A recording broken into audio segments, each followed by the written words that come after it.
नमस्कार, TV 20 news में आप सभी का स्वागत है। मैं हूं आपके साथ अशोक वर्मा। अब रुक करते हैं खबरों की तरफ। इस खबर के प्रायोजक हैं शांति ग्रुप ऑफ इंस्टीट्यूशन, अमौड़ा, गोसाई की बाजार, आजमगढ़, जिसके प्रबंधक हैं दीपक राय। आजमगढ़ जिले के सगड़ी विधानसभा क्षेत्र के कांकभार, जोगहरा, बनकटिया, मिराका, पोरा, पिपारही, छपिया, विपनपुर आदि ग्राम पंचायतों में भाजपा भगाओ महंगाई हटाओ कार्यक्रम के तहत पदयात्रा आकर के राष्ट्रीय महासचिव प्रभारी उत्तर प्रदेश प्रियंका गांधी द्वारा भेजे गए पत्र को लोगों तक पहुंचाया गया है और कांग्रेस की नीतियों को लोगों को बताया गया है। इस दौरान पदयात्रा का नेतृत्व कर रहे कांग्रेस नेता अजित राय ने कहा कि आज हमारे नेता प्रियंका गांधी ने प्रतिज्ञा की है उत्तर प्रदेश को उत्तम प्रदेश बनाने की, किसानों को लाभ देने की और व्यापारियों को मुनाफा देने की। उन्होंने कहा कि भाजपा तो हर मौके पर फैल रही है। आज पूरे उत्तर प्रदेश में कानून व्यवस्था ध्वस्त है, बहु बेटियों की इज्जत सुरक्षित नहीं है और इधर मिशन शक्ति चलाया जा रहा है। अजित राय ने कांग्रेस की नीतियों से अवगत कराते हुए बताया कि यदि हमारी सरकार बनी तो आने वाले समय में उत्तर प्रदेश के लोगों को रोजगार के अवसर के साथ साथ एक बेहतर व्यवस्था देने का प्रयास किया जाएगा। मैं अहमद शमशाद, प्रभारी जनपद आजमगढ़, उत्तर प्रदेश कांग्रेस।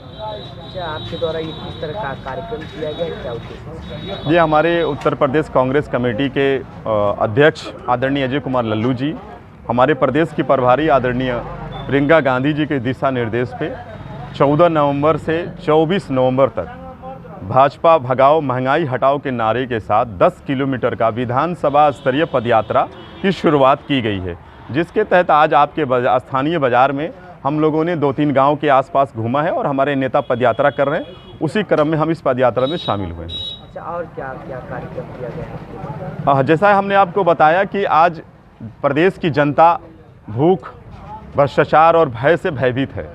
राज्य की सरकार मौज मस्ती को छोड़ उनके पास कोई काम नहीं है। अभी आपने देखा होगा कि प्रधानमंत्री जी हमारे यहाँ गाजीपुर लखनऊ हाईवे को एक्सप्रेसवे का उद्घाटन करने के लिए बहुत ज़्यादा व्याकुल हैं। उन्होंने किया भी, लेकिन जनता के कार्यों के, जनता के नियमों के, जनता के आदर्शों के और जनता के देख रेख किए बगैर अनदेखी करके जिस तरीके से ये उद्घाटन हो रहा है, सारे रास्ते को ब्लॉक कर दिया गया है। हम लोग खुद लखनऊ से आ रहे थे तो डिवाइडर बना दिया गया कि आप आज नहीं जाएंगे, आज उद्घाटन। जी, हमारा नाम अजीत राय है, जिला महासचिव हैं कांग्रेस कमेटी आजमगढ़ और सगड़ी विधानसभा के प्रभारी हैं। अच्छा, आपके द्वारा किस तरह का कार्यक्रम किया, क्या उद्देश्य? ये हमारी राष्ट्रीय नेतृत्व से आया बहन प्रियंका जी द्वारा और माननीय प्रदेश अध्यक्ष जी के निर्देशन पे हम लोग ये भाजपा भगाओ महंगाई हटाओ कार्यक्रम की लेकर किया जा रहा है, जो कि गांव-गांव जन जागरण यात्रा निकाली जा रही है और लोगों को बताया जा रहा है। अच्छा, और क्या क्या आपके द्वारा कार्यक्रम किया गया है? चल रहा है, जनसंपर्क किया जा रहा है और जो 7 प्रतिज्ञाएं हैं हमारी पार्टी की, उनके बारे में बताया जा रहा है ताकि 2022 में हम लोग अपनी सरकार बनाएं। पूर्वांचल एक्सप्रेसवे का मंगलवार को सुल्तानपुर में प्रधानमंत्री नरेंद्र मोदी द्वारा उद्घाटन करने से पूर्व ही प्रातः लगभग 11 बजे पूर्व काबीना मंत्री एवं सपा नेता चंद्रदेव राम यादव करेले के पुत्र पूर्व ब्लॉक प्रमुख सठिया संदीप कुमार यादव उर्फ गुड्डू ने पार्टी के राष्ट्रीय अध्यक्ष अखिलेश यादव के निर्देशानुसार फीता काटकर लोकार्पण कर विरोध प्रदर्शन किया, जिस पर मुबारकपुर थानाध्यक्ष उन्हें सहयोग के साथ गिरफ्तार कर लिया। मुबारकपुर विधानसभा क्षेत्र के असोना गांव के पास पूर्वांचल एक्सप्रेसवे पर अपने कई सहयोगियों के साथ उन्होंने फीता काटकर पूर्वांचल एक्सप्रेसवे का उद्घाटन किया। बता दें कि पूर्वांचल एक्सप्रेसवे पर पुलिस विभाग के आला अधिकारी व कई थाने की पुलिस लगातार चक्कर काट रही थी ताकि कहीं भी कोई विरोध प्रदर्शन ना कर सके। इसके बावजूद विरोध प्रदर्शन कर सफाइयों ने पुलिस विभाग की निगरानी को तत्ता दिया। संदीप यादव के साथ ही कमलाकांत यादव सहित तमाम लोग मौजूद रहे, जिनको पुलिस मुबारकपुर थाने गिरफ्तार करके ले गई है। समाजवादी पार्टी 5 कालिदास मार्ग लखनऊ पर भाजपा, बसपा और कांग्रेस के मऊ, बलिया, गाजीपुर, आजमगढ़ विभिन्न जिलों से सैकड़ों नेताओं एवं कार्यकर्ताओं को लेकर महाराष्ट्र के प्रदेश अध्यक्ष एवं विधायक के नेतृत्व में राष्ट्रीय अध्यक्ष अखिलेश यादव को मजबूत करने के लिए अपने साथियों के साथ पार्टी कार्यालय में अबू आसिम आजमी की अगुवाई में अखिलेश यादव एवं प्रदेश अध्यक्ष नरेश उत्तम की देखरेख में पार्टी की सदस्यता दिलाई गई। क्रांतिकारी नेता आजाद नेता ने प्रदेश सचिव समाजवादी पार्टी उत्तर प्रदेश विधानसभा मुबारकपुर आजमगढ़ आए हुए सभी साथियों का तहे दिल से अभिनंदन किया। आजमगढ़ में समाजवादी पार्टी के नेताओं और कार्यकर्ताओं ने शपथ सरकार में राष्ट्रीय अध्यक्ष अखिलेश यादव पूर्व मुख्यमंत्री द्वारा उत्तर प्रदेश के विकास के लिए किए गए शिलान्यास लखनऊ से गाजीपुर तक समाजवादी पूर्वांचल एक्सप्रेसवे का फीता काटकर पुष्प वर्षा कर साइकिलें चलाकर उद्घाटन किया तथा पूर्वांचल के विकास के लिए मील का पत्थर साबित होने बहुप्रतीक्षित मार्ग के लिए अखिलेश यादव को बधाई दिया। शपथ सरकार जाने के बाद यद्यपि दूसरी सरकार ने घटिया निर्माण कराया। मोदी योगी की सरकार पूरे साल अखिलेश यादव के कराए गए विकास कार्यों का फीता काटती रही, अपनी सरकार में कोई निर्माण कार्य नहीं किया। भाजपा अखिलेश यादव की लोकप्रियता जनसमर्थन से डर गई है। उसे मालूम हो गया है कि सन 2022 में सपा सरकार बनेगी, जिसके कारण अखिलेश यादव के दिनांक 16 नवंबर 2021 के गाजीपुर से आजमगढ़ का परमिशन ही नहीं दिया। तमाम बातें संयुक्त रूप से प्रेस वार्ता कर जिलाध्यक्ष हवलदार यादव व पूर्व मंत्री रामाश्रय विश्वकर्मा ने कही। और क्या कुछ कहा, आपको सुनवाते हैं। हाँ सर, अभी आपसे बनाई गई है, क्या देखिए, समाजवादी पूर्वांचल एक्सप्रेसवे, ये समाजवादी पार्टी के राष्ट्रीय अध्यक्ष पूर्व मुख्यमंत्री माननीय श्री अखिलेश यादव जी का ड्रीम प्रोजेक्ट था और सपा सरकार के रहते उन्होंने इसका विधिवत शिलान्यास किया था, बजट एलोकेट किए थे और 80% ज़मीनों का अधिग्रहण भी हो गया था, टेंडर भी हो गया था, लेकिन आचार संहिता के चलते उस समय कार्य शुरू नहीं कराया जा सका। बाद में सरकार बीजेपी की बनी तो बीजेपी की सरकार ने वो टेंडर निरस्त किया, अपने लोगों को दिया और जो क्वालिटी की सड़क बनानी चाहिए थी, जैसा कि लखनऊ से आगरा एक्सप्रेसवे बनाने का काम किया है, उस क्वालिटी का एक्सप्रेसवे इस सरकार ने नहीं बनाया। तो शुरुआत तो माननीय अखिलेश यादव जी का किया हुआ है। बजट एलोकेशन से लेकर के इस प्रोजेक्ट को बनाने का काम माननीय श्री अखिलेश यादव जी ने किया है, तो क्रेडिट भी माननीय अखिलेश यादव जी को जाता है। इसलिए समाजवादी पार्टी के हम सभी नेता, जिला अध्यक्ष माननीय श्री हवलदार यादव जी, हम स्वयं और पूर्व सांसद नंद किशोर यादव जी के साथ सभी कार्यकर्ता आज पूर्वांचल एक्सप्रेसवे पर जा कर के IP सिंह जी के साथ हम लोगों ने इसका फीता भी काटा, उद्घाटन भी किया और आजमगढ़ की जनता की तरफ से पुष्प वर्षा करके राष्ट्रीय अध्यक्ष माननीय अखिलेश यादव जी को इस बात के लिए बधाई दिया, धन्यवाद दिया कि उन्होंने पूर्वांचल की जनता के लिए समाजवादी पूर्वांचल एक्सप्रेसवे दे करके पूर्वांचल के विकास का रास्ता खोला है, द्वार खोला है। इसके लिए हम माननीय अखिलेश यादव जी को बधाई देते हैं और धन्यवाद भी देते हैं। आज समाजवादी पार्टी के राष्ट्रीय अध्यक्ष पूर्व मुख्यमंत्री माननीय अखिलेश यादव जी ने जिस कार्य को, जिस पूर्वांचल के विकास के लिए उन्होंने समाजवादी पूर्वांचल एक्सप्रेसवे का शिलान्यास किया था, समाजवादी पार्टी के नेताओं कार्यकर्ताओं ने आज उस पूर्वांचल एक्सप्रेसवे का उद्घाटन किया है। नकली उद्घाटन एक सुल्तानपुर में हो रहा है, जिसको प्रधानमंत्री योगी जी, मुख्यमंत्री जी करेंगे। जनता का उद्घाटन, और जिसने यह सपना देखा था कि हम पूर्वांचल एक्सप्रेसवे दे करके, हम लखनऊ से आगरा एक्सप्रेसवे दे करके, हम यहाँ से लेकर दिल्ली तक जोड़ करके हम इस देश के विकास के लिए हम एक मार्ग प्रशस्त करेंगे, उस व्यक्ति का नाम अखिलेश यादव। और अखिलेश यादव का यह विज़न, मैं समझता हूँ कि हिंदुस्तान में किसी भी पार्टी, किसी सरकार ने नहीं सोचा था। उन्होंने अपने कार्यकाल में बहुत ही कम समय में 22 महीने में उस लखनऊ से आगरा एक्सप्रेसवे को पूरा किया और इसका शिलान्यास उन्होंने किया था। मैं समझता हूँ कि 80% ज़मीनें ले ली गई थी, उसका शिलान्यास भी शुरू हो गया था। उस समय चुनाव आ गया, जिसकी वजह से निर्माण कार्य शुरू नहीं हो पाए थे, उधर मिट्टी फेंकी जा रही थी। लेकिन माननीय अखिलेश यादव जी के बार बार कहने पर भारतीय जनता पार्टी की सरकार ने इसकी शुरुआत किया। लेकिन जो एक्सप्रेसवे भारतीय जनता पार्टी ने बनाया है वह मानक के अनुरूप नहीं, घटिया है। जो सड़क बनाई गई है वो घटिया क्वालिटी की है और निश्चित तौर पर आने वाले दिनों में जो 2022 में अखिलेश यादव की सरकार बनेगी तो हम उस एक्सप्रेसवे की जांच भी कराएंगे और उस एक्सप्रेसवे को और बढ़िया बनाने के लिए हम फिर से उसका निर्माण, मरम्मत कराने का काम करेंगे। और अखिलेश यादव का सपना है कि इन एक्सप्रेसवे के किनारे किसान मंडियां हों, सब्जी की मंडियां हों, रोज़ी रोज़गार के लिए तमाम वो खोले जाएं, कारोबार शुरू हो। वह 2022 में अखिलेश यादव की सरकार बनी।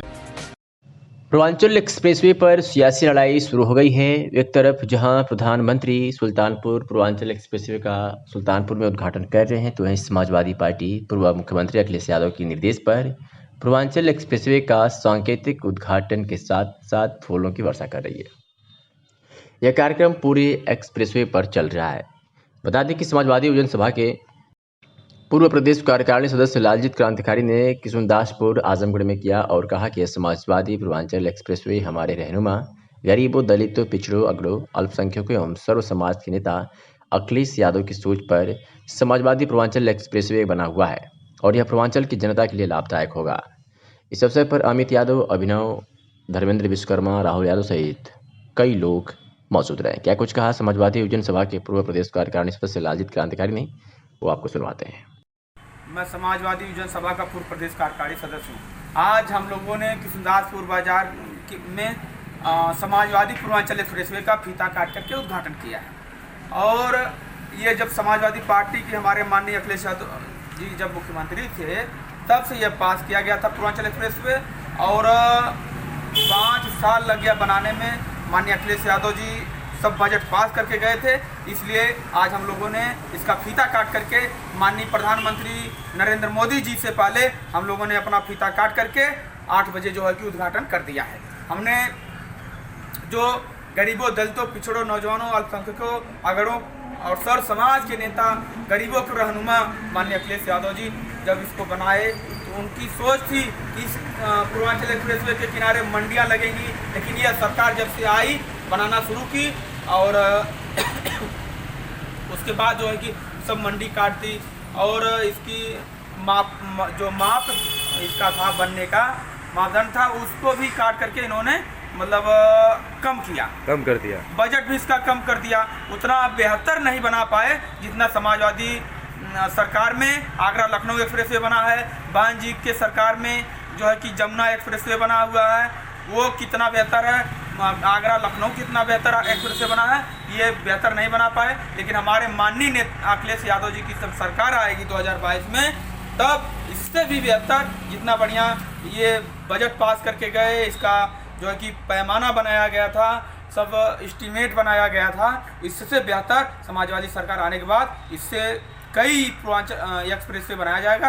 कोई भी जनपद पूर्वांचल एक्सप्रेसवे पर सियासी लड़ाई शुरू हो गई है। एक तरफ जहां प्रधानमंत्री सुल्तानपुर में पूर्वांचल एक्सप्रेसवे का उद्घाटन कर रहे हैं, तो वहीं समाजवादी पार्टी पूर्व मुख्यमंत्री अखिलेश यादव के निर्देश पर पूर्वांचल एक्सप्रेसवे का सांकेतिक उद्घाटन के साथ साथ फूल की वर्षा कर रहे हैं। यह कार्यक्रम पूरे एक्सप्रेसवे पर चल रहा है।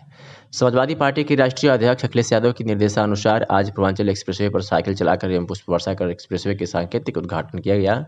गोपालपुर से समाजवादी पार्टी के विधायक नफीस अहमद व सदर विधायक दुर्गा प्रसाद यादव ने कहा कि नाम बदलो सरकार ने समाजवादी पूर्वांचल एक्सप्रेसवे का नाम भले ही पूर्वांचल एक्सप्रेसवे कर दिया हो, लेकिन इसकी पहचान समाजवादियों के ही काम के रूप में हो रही है। पूर्वांचल एक्सप्रेसवे के सांकेतिक उद्घाटन के दौरान कही विधायक नफीस अहमद ने कहा कि भाजपा के झूठ का घड़ा फूट चुका है। इस दौरान तमाम समाजवादी साथी उपस्थित रहे। आइए सुनाते हैं कि नफीस अहमद समाजवादी पार्टी के विधायक और दुर्गा प्रसाद यादव सदर विधायक ने क्या कुछ कहा, सुनवाते हैं आपको। हाँ सर, आज पूर्वांचल एक्सप्रेस का उद्घाटन किया गया था। देखिए, ऐसा है कि समाजवादी सरकार में माननीय अखिलेश यादव जी ने पूर्वांचल की तरक्की का रास्ता कैसे निकले, पूर्वांचल कैसे तरक्की करे, इसीलिए उन्होंने समाजवादी पूर्वांचल एक्सप्रेसवे पूर्वांचल की जनता को दिया था। उसी सरकार में, समाजवादी सरकार में माननीय अखिलेश यादव जी ने उसका शिलान्यास किया, ज़मीन अधिग्रहण की गई, टेंडर हुए, कंपनियां जो है टेंडर हो गए, काम की शुरुआत हो गई। लेकिन भारतीय जनता पार्टी की सरकार दूसरे के कामों पे अपना नाम करना चाहती है। उन्होंने इसकी जो गुणवत्ता, जो क्वालिटी होनी चाहिए थी, उसको कम कर दिया। और आज जब इस पूर्वांचल को एक्सप्रेसवे देने जा रहे हैं, तो जो सोच थी उस सोच से विपरीत था।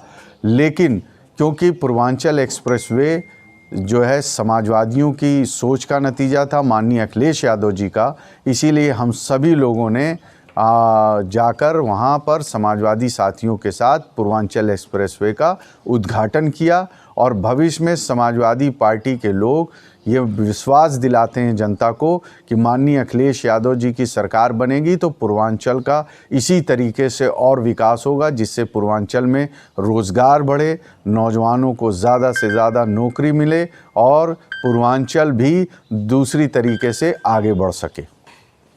देखिए, जब समाजवादी पार्टी की सरकार थी तो विकास की गंगा बही है। पूरी प्रदेश की जनता का देश की जनता जानती है। आगरा लखनऊ जो एक्सप्रेसवे है, सपा के सरकार में माननीय अखिलेश यादव जी ने उनको बनवाने का काम किया था और उद्घाटन भी किया था। और इसके साथ साथ समाजवादी पूर्वांचल एक्सप्रेसवे जो बन रहा है, गाजीपुर बलिया तक जाएगा, ये माननीय अखिलेश यादव जी के शासनकाल में माननीय मुख्यमंत्री जी, हमारे मुख्यमंत्री जी ने किया था। उसमें टेंडर भी पड़ गया। किसानों की जमीन का मुआवजा दे करके किसानों को खुशहाली के रास्ते पे ले जाने का काम किए माननीय राष्ट्रीय अध्यक्ष जी। उनको पूरा मुआवजा मिला, जमीन एक्वायर हुई। ये सब सपा के सरकार में हुआ था और टेंडर भी हो गया था, शिलान्यास भी हो गया था। शिलान्यास में हम लोगों का सबका पत्थर लगा था। विधानसभा में इसका शिलान्यास का कार्यक्रम हुआ, वो चौधरी चरण सिंह की मूर्ति के सामने। आज जो कंपनी का टेंडर मिला था सपा की सरकार में, जब सरकार बदली तो वो भाजपा के मुख्यमंत्री जी बाबा साहब ने उस टेंडर को निरस्त कर दिया। आज आप लोगों ने रुकिए, निरस्त कर दिया और निरस्त करके दूसरे कंपनी को ठेका दिया। मगर जिस तरह से 23 महीना में आगरा लखनऊ एक्सप्रेसवे बना और वही पूर्वांचल जो समाजवादी पूर्वांचल जो एक्सप्रेसवे है, आज जा कर के अभी पूरा नहीं, अभी साल भर का काम उसमें बाकी है। आज ये देश के प्रधानमंत्री जी, माननीय प्रधानमंत्री जी, माननीय मुख्यमंत्री जी, माननीय हमारे समाजवादी पार्टी के माननीय अखिलेश यादव जी के शासनकाल में जो हुआ था, उसी पे ये उद्घाटन करने जा रहे हैं। पूर्वांचल एक्सप्रेसवे पर सियासी लड़ाई शुरू हो गई है। एक तरफ जहां प्रधानमंत्री सुल्तानपुर पूर्वांचल एक्सप्रेसवे का उद्घाटन कर रहे हैं, तो वहीं समाजवादी पार्टी की पूर्व मुख्यमंत्री अखिलेश यादव के निर्देश पर पूर्वांचल एक्सप्रेसवे का सांकेतिक उद्घाटन के साथ साथ फूल वर्षा की जा रही है। यह कार्यक्रम पूरे एक्सप्रेसवे पर चल रहा है।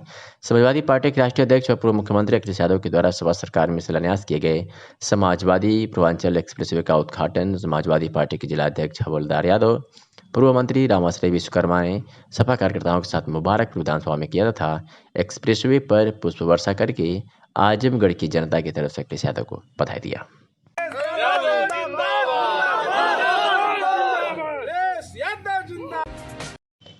आज़ादी के अमृत महोत्सव के अंतर्गत जनपद के 22 ब्लॉकों की गांव भारत माता का रथ पहुंचेगा। इसके लिए जनपद में एक समिति का गठन किया गया है। अमृत महोत्सव के गोरक्ष प्रांत संयोजक plastic surgeon doctor Subhash Singh ने मंगलवार को करतारपुर बाईपास स्थित एक होटल में आयोजित प्रेस वार्ता में आज़ादी के अमृत महोत्सव के कार्यक्रमों पर विस्तार से बताया। उन्होंने कहा कि आज़ादी के अमृत महोत्सव के अंतर्गत 19 नवंबर से 19 दिसंबर तक कार्यक्रमों की श्रृंखला आयोजित की जाएगी। इसके अंतर्गत भारत माता का रथ निकलेगा, जो कि जनपद के हर गांव में देशभक्ति की अलग जगाएगा। उन्होंने कहा कि 19 नवंबर के दिन रानी लक्ष्मीबाई का जन्म हुआ था एवं 19 दिसंबर को राम प्रसाद बिस्मिल का बलिदान दिवस है। इन तिथियों के बीच जनपद के स्वतंत्रता सेनानियों को नमन किया जाएगा। उन्होंने भी कहा कि आज की युवा पीढ़ी देश की आज़ादी में अपना अभिन्न योगदान देने वाले स्वतंत्रता सेनानियों को नमन करें, यह बहुत जरूरी है। इसके लिए युवाओं को खास तौर पर इसमें भागीदार बनाया जाएगा।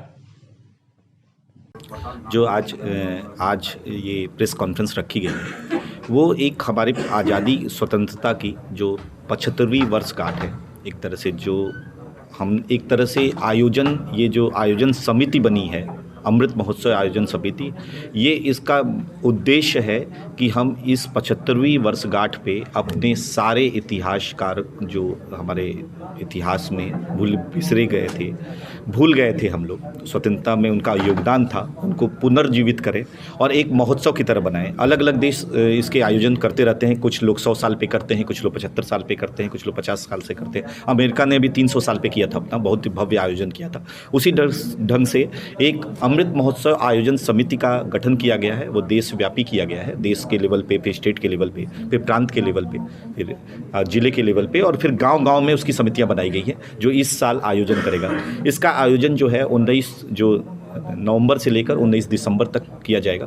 उसके भी अपना विशेष महत्व है। 19 जो नवंबर है रानी लक्ष्मीबाई का जन्म दिवस है, जिस दिन स्वतंत्रता की 1957 की शुरुआत उन्होंने की थी, तो उस वजह से इसको 19 नवंबर को किया गया। और 19 दिसंबर को जो एक बलिदान दिवस के रूप में राम प्रसाद बिस्मिल जी उस दिन शहीद हुए थे, उस दिन इसलिए रखा गया है। बीच में भी बहुत सी महत्वपूर्ण तारीखें हैं, जैसे 16 दिसंबर को हमारे जो 1971 का पाकिस्तान का युद्ध था, विजय दिवस था, उस दिन पे भी हम एक विशेष आयोजन करेंगे। ये आयोजन अभी जब 19 तारीख को होगा तो हर ब्लॉक के लेवल पे 2200 ब्लॉक में भारत माता का मतलब भारत माता की जो होगा रथ, उस पे उसकी पूजा होगी, फिर वंदे मातरम होगा और फिर वो पूरा जो है समिति जिले इकाई पे आएगी 1 बजे, उसका भी यहाँ भव्य आयोजन होगा और वहाँ भी भारत माता का है और ये पूरा का पूरा कैंपेन तिरंगा लीड करेगा। प्राध्यापक गांधी पीजी कॉलेज माल्टारी आ जाऊँगा। जैसे जो आज इतिहास में ऐसी कौन सी चीज़ें हैं जो दर्ज नहीं हो सकी हैं, जिसके लिए अमृत महोत्सव किया जा रहा है और गांव-गांव तक इसके लिए यात्रा निकाली जाएगी? जी, जो गांव में छूटे अभिलेख और मूल रूप से हम उनको आज तक उनकी जगह नहीं दे पाए, वस्तुतः यथास्थान नहीं दे पाए, उनके लिए अमृत महोत्सव वास्तव में राष्ट्र का अमृत महोत्सव होगा और इतिहास का भी अमृत महोत्सव होगा। तो जो इतिहास में दर्ज नहीं हो सका उसके लिए जिम्मेदार कौन है, या मतलब कौन सी कमियां रह गई कि उनका इतिहास में नाम नहीं दर्ज हो पाया? अब देखिए, जिम्मेदारियां मैं ले भी सकता हूं, नहीं भी ले सकता हूं। ये तो काल क्रम की घटनाएं हैं ना। उस काल में कौन सा इतिहासकार उपलब्ध रहा, वो किस आईने से उस इतिहास को देखा और किस आईने से इतिहास को नहीं देखा, तो क्या छोड़ दिया। जो अवशेष बचा हुआ है उसका पुनरुद्धार इसी अमृत महोत्सव में होना तय है। इसीलिए मैं कहा कि राष्ट्र के लिए भी अमृत महोत्सव है, इतिहास के लिए भी महोत्सव है और जो चीज़ छूट गए हैं उसके लिए भी अमृत महोत्सव है। अमृत सबके लिए पान है। आजमगढ़ की बात की जाए तो यहाँ कौन से ऐसे क्रांतिवीर रहे हैं जो जिनका जिक्र नहीं हो सका है या आप लोग करेंगे इसका? देखिए, बूढ़नपुर अतरौलिया में जाएंगे तो वहाँ भी दरोगा की हत्या हो गई, गांव को उजाड़ दिया गया। आजमगढ़ की अतरौली से खबर है, जहां भाजपा के वरिष्ठ नेता रमाकांत मिश्रा ने पूर्वांचल एक्सप्रेसवे के सांकेतिक लोकार्पण पर कटाक्ष करते हुए पत्र प्रतिनिधियों से वार्ता करते हुए बताया कि समाजवादी पार्टी के लोग पूरी तरह से विक्षिप्त हो गए हैं। इनकी स्थिति बिन जल मछली की तरह हो गई है। 16 नवंबर को देश के प्रधानमंत्री द्वारा जनपद सुल्तानपुर से पूर्वांचल एक्सप्रेसवे का लोकार्पण किया जा रहा है, लेकिन सपा कार्यकर्ताओं द्वारा पूर्वांचल एक्सप्रेसवे का सांकेतिक लोकार्पण जगह जगह पुष्प वर्षा कर साइकिल निकालकर किया गया।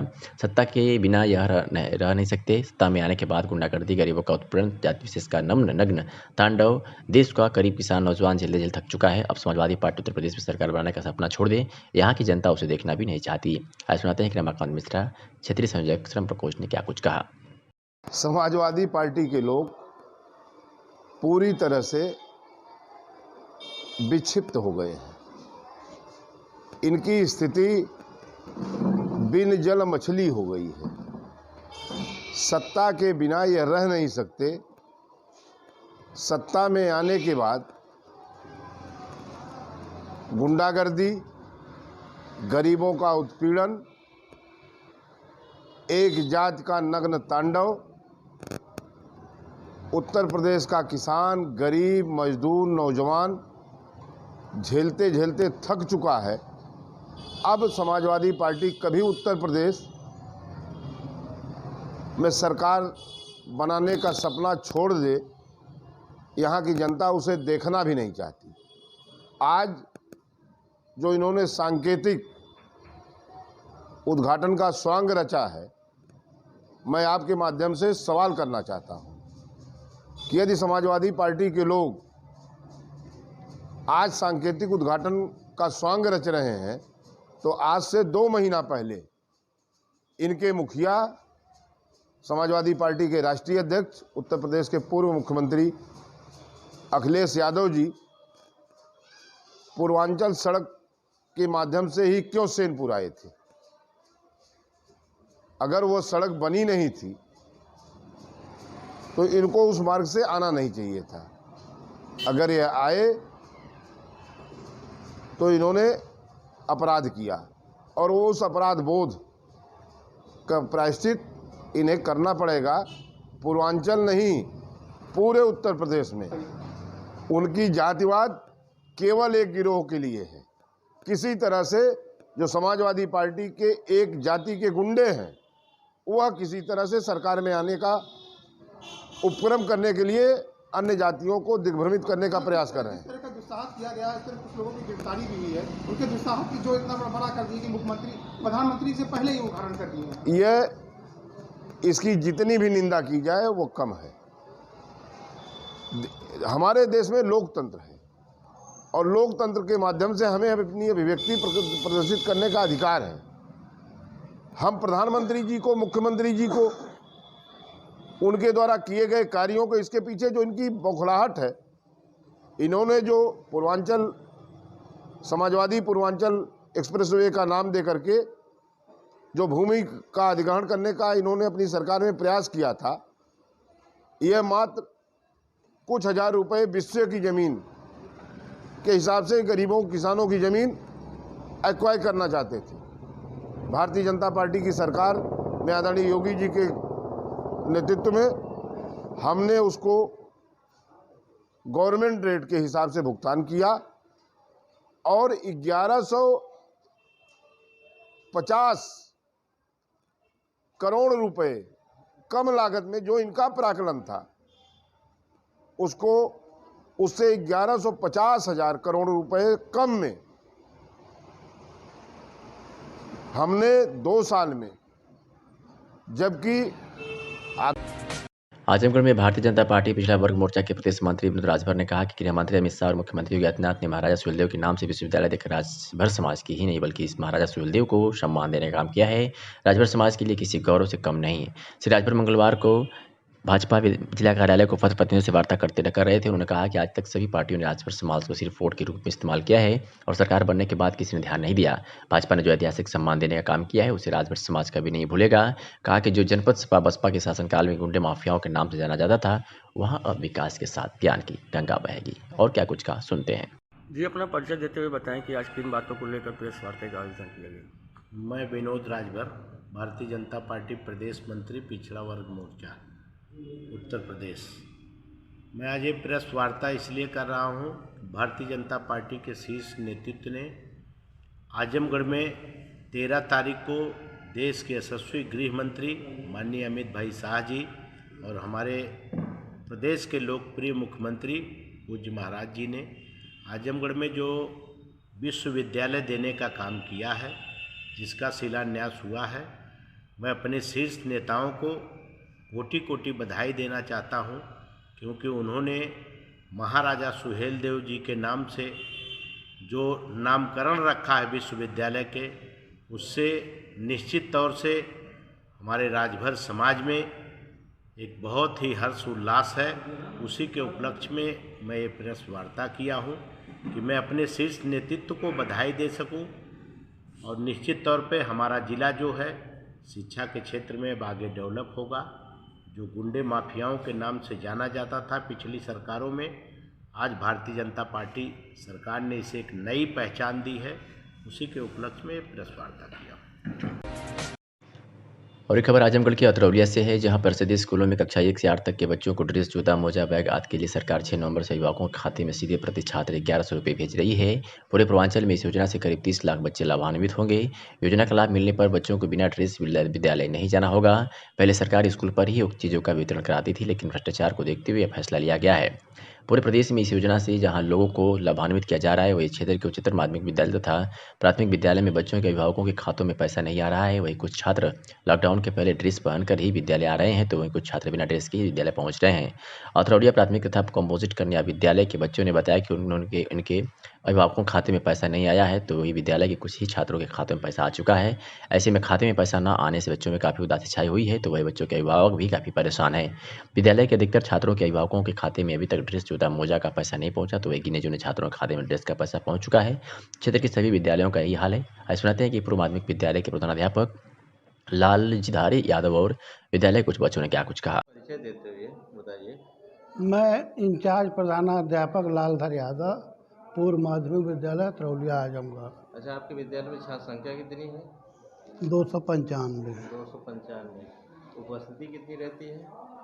200 के लगभग। 200 के लगभग। अच्छा, ये बताइए, सरकार की योजना है जो ड्रेस का पैसा, पहले ड्रेस आप बनवा के देते थे जी, अब सरकार खाते में पैसा दे रही है। कितने बच्चों का पैसा मतलब पहुंच गया खाते में?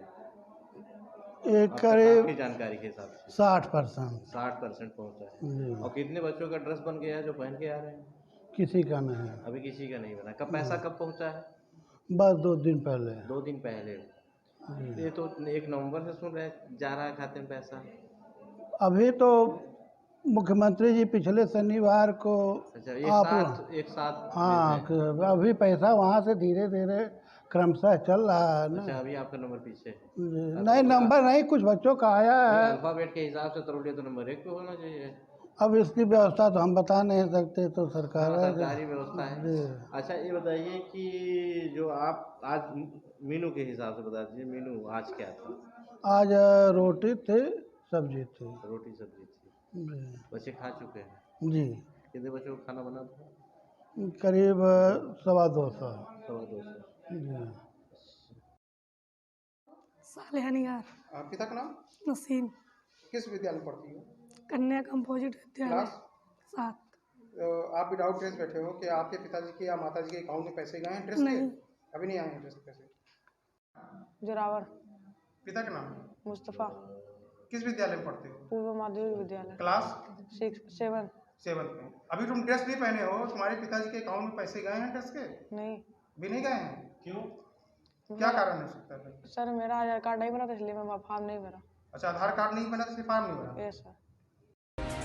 आजमगढ़ के अतरौलिया नगर पंचायत स्थित जायसवाल मार्बल प्रतिष्ठान पर ओरिएंट बेल टाइल्स शोरूम का भव्य उद्घाटन अतरौलिया क्षेत्र की जानी मानी महिला रोग विशेषज्ञ डॉक्टर सीमा पांडे द्वारा फीता काटकर व दीप प्रज्वलित कर किया गया। उद्घाटन समारोह में अतरौलिया नगर पंचायत के तमाम समाजसेवी, राजनीतिक तथा बड़े पैमाने पर प्रतिष्ठित व्यापारी मौजूद थे। अतरौलिया का यह शोरूम आजमगढ़ जनपद का सबसे बड़ा ज़्यादा सोलिंग का शोरूम है।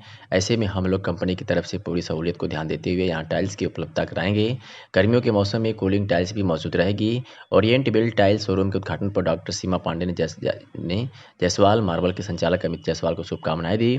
डॉक्टर सरोज पांडे ने बधाई देते हुए कहा कि अतरौलिया बाजार के व्यापारी व्यापार में भी समरसता के भाव से व्यापार करते हैं। इस शोरूम के उद्घाटन से उन तमाम लोगों को सुगमता से टाइल्स उपलब्ध हो जाएगी जिन्हें कम बजट में भवन निर्माण कराना होता है। सुनाते हैं कि उद्घाटनकर्ता डॉक्टर सीमा पांडे और कंपनी के सीएमओ आलोक अग्रवाल ने क्या कुछ कहा। में आपने शोरूम का उद्घाटन किया, इसका माने कैसे जनता का लाभ किया जाए? सबसे पहले मैं मिस्टर अमित जायसवाल को इस उपलब्धि के लिए बहुत बहुत बधाई देना चाहूँगी। और जिस तरह का ये शोरूम उन्होंने इस छोटे से मार्केट में, इस एरिया में बनाया है, ये अपने आप में बहुत बड़ी चीज़ है। And contemporary what is going on आजकल जो चल रहा है जिस तरह का, तो यहाँ की जनता को इससे बहुत लाभ मिलेगा। और जिन चीज़ों को ख़रीदने के लिए उन्हें अभी तक बड़े शहरों में बड़ी जगहों पे जाना पड़ता था, वो सारी चीज़ें यहाँ पे अमित जी के यहाँ उपलब्ध हो जाया करेंगी। सर, ऐसे लगता है कि अमित जी का शोरूम तरक्की पे जा रहा है? बहुत सारा है। पहली तो हम ही कस्टमर हैं, हमारा तो सारा ही सामान यहाँ से जाता है। तो अमित जी की तरक्की बहुत अच्छी है और अभी बहुत आगे जाएगी। बहुत बहुत धन्यवाद। तो इसमें कई छोटी छोटी चीज़ें की गई हैं, जैसे कि वहाँ आपने क्विक लुक देखा कि अगर आपको ये अंदाज़ नहीं हो रहा है कि फला टाइल आपके घर में कैसे दिखेगी, तो वो आप विजुअलाइज कर सकते हैं, वो आप देख सकते हैं। अगर आपको ये देखना है कि आप ही के घर में किस तरह से टाइल लगाई जा सकती है तो वो भी आप कर सकते हैं। तो हमारे पास ऐसे कई छोटे छोटे साधन हैं जिससे कि आपको टाइल खरीदने में मदद मिलेगी। सर, जो आपकी कंपनी की टाइल्स है और कंपनियों की टाइल्स से क्या डिफरेंस है उसमें? आई थिंक हम लोग की रेंज काफ़ी बड़ी है और हम लोग के पास कई ऐसे स्पेशल टाइल्स हैं जैसे कि स्क्रैच फ्री टाइल्स हैं, एंटी वायरल टाइल्स हैं, कूल टाइल्स हैं। वहाँ देखो कूल टाइल्स का बोर्ड लगा हुआ है जिससे कि इवन गर्मियों में भी घर के अंदर ठंडक महसूस होगी। तो इस तरह से कुछ एकदम यूनिक प्रोडक्ट्स हैं जो कि केवल हमारी कंपनी बनाती है। सर, जहाँ ये आपका शोरूम खुला है ये सर सामाजिक रूप से, आर्थिक रूप से काफ़ी पिछड़ा एरिया है। ऐसे पिछड़े एरिया में आपको कंपनी से क्या रिस्पांस मिला, क्या रिजल्ट आपको आना? मैं नहीं मानता कि पिछड़ा हुआ एरिया है। अमित भैया, तो आपने तो बिल्कुल ठीक बोला। आज हम सेल में सबसे नंबर 1। हाँ, भारत बदल रहा है और ग्राहक बिल्कुल नया है और कई प्रधानमंत्री भारत सरकार नरेंद्र मोदी द्वारा जनपद सुल्तानपुर में आयोजित पूर्वांचल एक्सप्रेसवे के लोकार्पण कार्यक्रम के अंतर्गत लखनऊ से गाजीपुर तक 22,500 करोड़ से निर्मित 341 किलोमीटर लंबाई और 6 लेन के पूर्वांचल एक्सप्रेसवे को राष्ट्र को समर्पित लोकार्पण किया गया।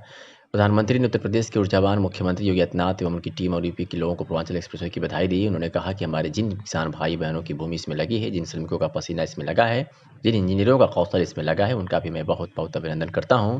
प्रधानमंत्री ने कहा कि पूरब के लोगों के लिए लखनऊ पहुंचना भी महाभारत जितने जैसा होता था। उन्होंने कहा कि एक व्यक्ति घर भी बनाता है तो पहले रास्तों की चिंता करता है, मिट्टी की जाँच करता है और दूसरे पहलुओं पर विचार करता है। लेकिन यूपी में हमने लंबा दौर ऐसी सरकारों का देखा है जिन्होंने कनेक्टिविटी की चिंता किए बिना ही औद्योगिकीकरण के सपने दिखाए।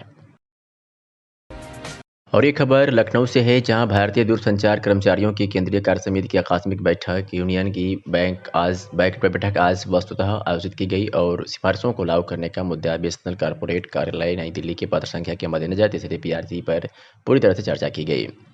बीएसएनएल, जिसमें प्रबंधन ने मान्यता प्राप्त यूनियनों को सूचित किया है, बीएसएनएल के गैर कार्यकारियों के लिए 0% फेटमेंट के साथ तीसरे पीआरसी पर विचार किया जाएगा।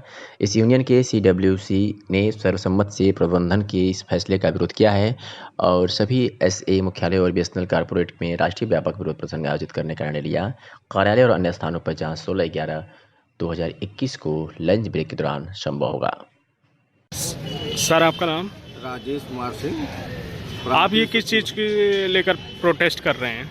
हम लोग इस समय मेन हम लोगों का ज्वलंत उदाहरण जो है समस्या वो है थर्ड पीआरसी की है। सरकार अभी 2019 में 5% फिटमेंट के साथ थर्ड पीआरसी लागू करना चाह रही थी, लेकिन मान्यता प्राप्त यूनियन बीएसएनएल और एनएफटी जो जेसीएम में बैठे हुए हैं, उन लोगों ने उस समय सरकार को गिराने के उद्देश्य से, सरकार का चुनाव आ चुका है, इनका बेइज्जती की जाए, 5% फिटमेंट नहीं लिया, थर्ड पीआरसी नहीं मांगा। आज की डेट में वो 0% फिटमेंट के साथ जो है उसी थर्ड पीआरसी का समझौता कर रहे हैं, जो कर्मचारियों के साथ दुर्भावनापूर्ण रवैया अपनाया जा रहा है, जिससे हमारे अभी बीआरएस हुए हैं 19 में हमारे कर्मचारी, उनका भी नुकसान हुआ और आज की डेट में हर कर्मचारी का लगभग 7-8 लाख रुपया नुकसान हो चुका है। उसके बाद ये 0% फिटमेंट में मान रहे हैं। हम लोग उसी के विरोध में, क्योंकि 18 तारीख को अभी इन लोगों का मीटिंग है बीएसएनएल बोर्ड से, उसी के विरोध में दे रहे हैं कि कुछ दबाव बना के ये 5% फिटमेंट के साथ कम से कम हमारे कर्मचारियों के लिए समझौता करें, वो लागू करा सकें, जिससे हमारे कर्मचारी को 5% फिटमेंट का लाभ मिल सके, थर्ड पीआरसी का। ठीक। आजमगढ़ में मंडलायुक्त विजय विश्वास पंत ने मंगलवार को अपने कैंप कार्यालय से जूम ऐप के माध्यम से शासन की सर्वोच्च प्राथमिकता वाले विकास कार्यक्रमों की समीक्षा के दौरान कहा कि गांव में जो भी विकास कार्य कराए जा रहे हैं उसका नियमित रूप से वीडियो के माध्यम से निरीक्षण कराएं तथा माह के में कम से कम 1-2 बार मुख्य विकास अधिकारी सभी वीडियो के साथ बैठक कर उसका जायजा लें ताकि विकास कार्यों की गुणवत्ता बनी रहे। उन्होंने सभी सीडीओ को भी गांवों का निरीक्षण करने का निर्देश देते हुए कहा कि जिन कार्यों में कमी पाई जाए उससे संबंधित विभाग को अवगत कराते हुए कार्रवाई भी कराएं। मंडलायुक्त श्री पंत ने कहा कि गांव में हुए इंटरलॉकिंग कार्य में प्रयुक्त वृक्ष की क्वालिटी अत्यंत खराब पाई गई है। इसके अलावा सामुदायिक शौचालय की भी गुणवत्ता ठीक नहीं है। उन्होंने सभी मुख्य अधिकारी विकास अधिकारियों को निर्देशित किया कि गांव के भ्रमण के दौरान इस ओर विशेष ध्यान दें तथा आवश्यकता अनुसार ऐसे कार्यों की जाँच कराएं। निर्वाचन नामावलियों के पुनरीक्षण में प्राप्त फार्मों का निस्तारण भी साथ साथ होना चाहिए। वीडियो के माध्यम से गाँवों के विकास कार्य का निरीक्षण कराएं तथा CDO नियमित रूप से उसका जायजा लें।